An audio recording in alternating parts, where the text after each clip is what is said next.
اور ہم ہی نے زمین میں تمہارا ٹھکانہ بنایا اور اس میں تمہارے لیے اسباب معیشت پیدا کیے، مگر تم کم ہی شکر کرتے ہو۔ اور ہم ہی نے تم کو ابتدا میں مٹی سے پیدا کیا، پھر تمہاری شکل و صورت بنائی، پھر فرشتوں کو حکم دیا کہ آدم کے آگے سجدہ کرو، تو سب نے سجدہ کیا لیکن ابلیس کہ وہ سجدہ کرنے والوں میں شامل نہ ہوا۔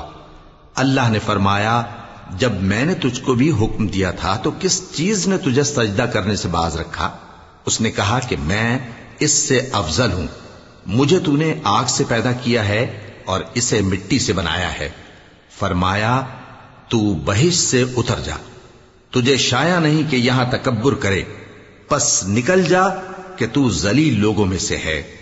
اس نے کہا کہ مجھے اس دن تک مہلت عطا فرما جس دن لوگ قبروں سے اٹھائے جائیں گے۔ فرمایا، اچھا، تجھ کو مہلت دی جاتی ہے۔